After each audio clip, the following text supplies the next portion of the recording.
Hello dear student, myself Mohammad Imran Ansari. Dear student, today we will discuss about sexual reproduction in flowering plant.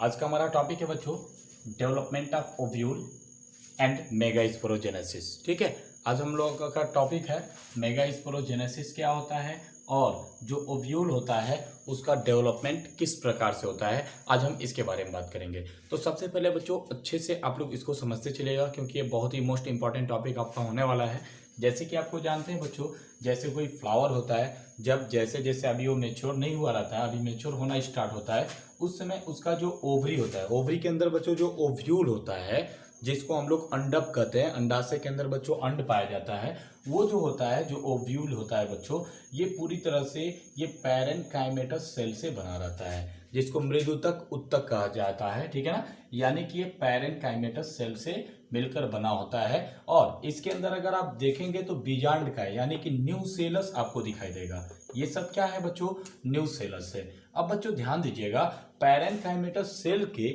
उसी के एक अंदर का जो part होता है बच्चों जिसको आर्क्योस्पोरियल सेल कहते हैं या प्रपशु कोशिका कहा जाता है, ये क्या कहता है आकार में बच्चों धीरे धीरे बड़ा होने लगता है, यानी कि थोड़ा सा आकार में क्या होगा, बड़ा होगा।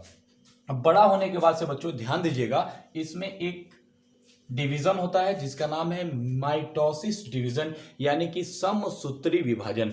बच्चों जैसे ही इसमें समसूत्री विभाजन होता है तो क्या होता है, ये बढ़ के आप देख सकते हैं दो भागों में बढ़ जाता है, यानी कि जो आर्की स्पोरियल सेल है ये आप देख रहे हैं एक से दो भागों में बढ़ जाता है। मैं ये सभी पार्ट को यानी कि पैरेन्काइमेटस सेल को नहीं बनाया हूं, यहाँ पे बना रहेगा ये भी। ठीक है ना, समझ लीजिए कि यह बना रहेगा। यहाँ पे बच्चों ये देखेंगे जो आर्की स्पोरियल सेल है ये दो पार्ट्स में डिवाइड हो जाता है। दो पार्ट्स में डिवाइड कौन कौन से भाग में होता है, एक होता है बच्चों प्राइमरी पेराइटल सेल यानी प्राथमिक भित्ति कोशिका, और दूसरा जो होता है बच्चों उसका नाम होता है स्पोरोजिनस सेल यानी बीजाणु जनन कोशिका। अब ध्यान से समझिएगा, इसके बाद से होता क्या है, जो आपको स्पोरोजिनस सेल दिख रहा है ये स्पोरोजिनस सेल क्या करता है, ये मेगा स्पोर मदर सेल के जैसे काम करने लगता है, यानी कि बीजाणु मात्र कोशिका के जैसे बिना विभाजन किए, ये जो पार्ट आपको दिख रहा है बिना कोई डिवीजन किए बिना कोई विभाजन किए बच्चों ये मेगा स्पोर मदर सेल के जैसे काम करने लगता है। और जैसे ये बच्चों आप देख रहे हैं ऊपर वाले पार्ट को हम लोग प्राइमरी सेल वॉल कहेंगे, नीचे वाले को अगर आप देखेंगे तो मेगा स्पोर मदर सेल के नाम से इसको जाना जाता है। इसके बाद से आप देखेंगे बच्चों तो जो मेगा स्पोर मदर सेल आपको दिख रहा है बच्चों ये मियोसिस डिवीजन करता है। मियोसिस डिवीजन करने के बाद से बच्चों ये अपने भाग को चार भागों में बांट लेता है, देख सकते हैं यहाँ पे, यानी 4 हैप्लॉइड मेगा स्पोर, चार प्रकार के ये अवुड़ित मेगा स्पोर का फॉर्मेशन कर लेता है। अब ये चारों हैप्लॉइड मेगा स्पोर जो होते हैं बच्चों ये धीरे धीरे डिजेनरेट हो जाएंगे यानी कि टूट के खत्म हो जाएंगे। जब टूट के खत्म हो जाएंगे तो यहाँ पे आपको एक कोशिका दिखाई देगा। अब इस कोशिका के अंदर आप देखेंगे बच्चों, इसमें से जो आप देख रहे हैं यहाँ से मैं एक बार और आपको रिवाइज करा देता हूँ, आप लोग एक बार और अच्छे से देख लीजिए। होता क्या है बच्चों, जो मेगा स्पोर मदर सेल बच्चों यहाँ पे चार प्रकार की कोशिकाओं को बनाया हुआ था यानी मियोसिस डिवीजन जो किया हुआ था।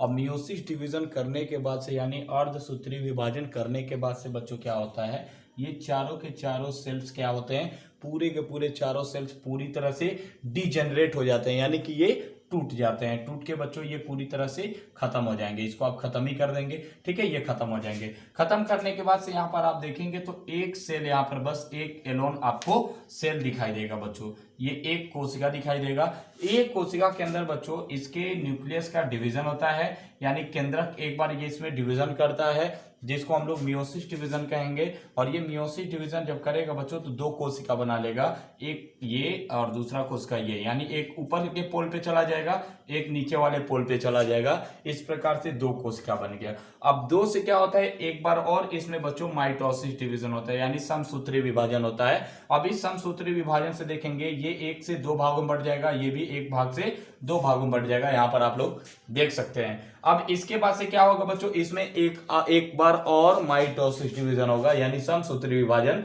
और देखेंगे ये चार से बच्चों कितना हो जाएगा, 8 हो जाएगा। अब 8 होने के बाद से अब इसमें से बच्चों जो 8 सेल बचे हुए हैं, 8 कोशिकाएं 8 केंद्रक जो आपको दिख रहे हैं बच्चों, ये क्या होता है, ये आगे चल के जो 3 होता है बच्चों, ये माइक्रोपाइलर रीजन की ओर यानी कि नीचे की तरफ चला आएगा, और जो ऊपर वाला 3 आपको दिख रहा है ये चला जा, ऊपर की ओर चला जा जो होता है जिसको निभाग कहा जाता है, उसकी तरफ चला जाएगा। और बीच में जो आप देख रहे हैं इसको हम लोग कहेंगे बच्चों पोलर न्यूक्लियाई। इस प्रकार से आप देखेंगे तो 3 जगह पे, ये 3 स्थान पे ये केंद्रक चले जाते हैं।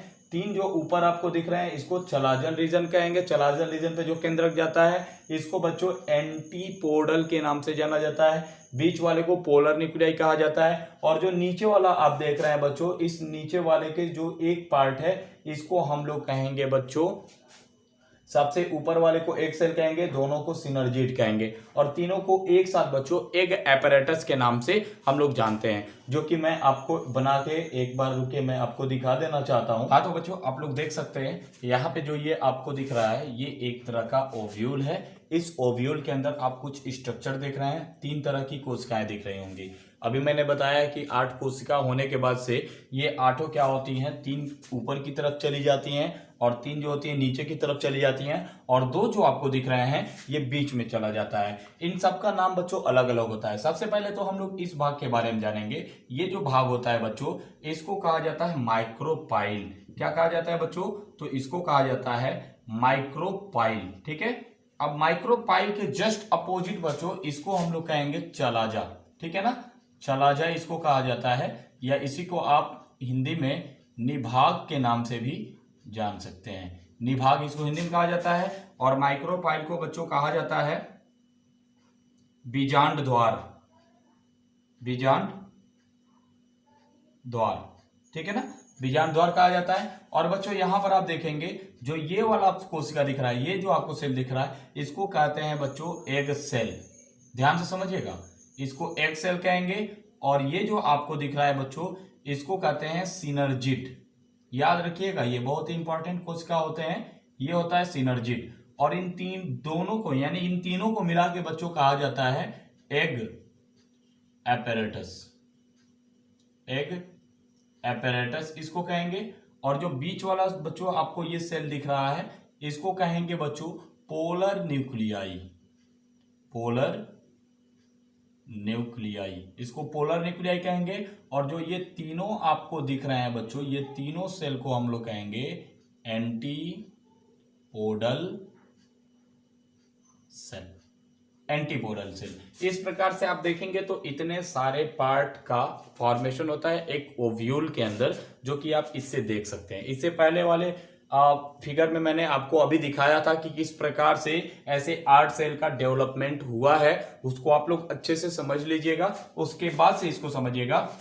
नीचे वाला पार्ट जो होता है बच्चों जहां से पॉलन ग्रेन यानी परागकण इंटर करता है उसको माइक्रोपाइल या बीजांड द्वार कहा जाता है। और जस्ट इसका ऊपर वाला जो भाग होता है बच्चों इसको निभाग भाग कहा जाता है यानी चलाजल रीजन कहा जाता है। और जो 3 कोशिकाएं आपको ऊपर की तरफ दिख रही हैं इसको एंटीपोडल सेल कहेंगे। 2 कोशिकाओं को कहा जाता है बच्चों पोलर न्यूक्लियाई, और एक को इसमें कहा जाता है एग सेल, और नीचे वाले को कहा जाता है सिनर्जिड। और दोनों को मिला के बच्चों एग एपैरेटस के नाम से जाना जाता है। और कभी भी बच्चों जब पॉलन ग्रेन आता है, परागकण आता है, तो यहीं से इंटर करता है, और यहां से इंटर करने के बाद से चला जाता है, इसके साथ मिल जाता है, और दूसरा परागकण जो होता है वो इसके साथ भी मिल जाता है। ठीक है, और इसमें फर्टिलाइजेशन का प्रोसेस कर लेता है, जो कि डबल फर्टिलाइजेशन होता है। वो मैं आपको इसके बाद वाले वीडियो में जरूर बताऊंगा। आज के लिए इतना ही बच्चों। Thank you for watching this video.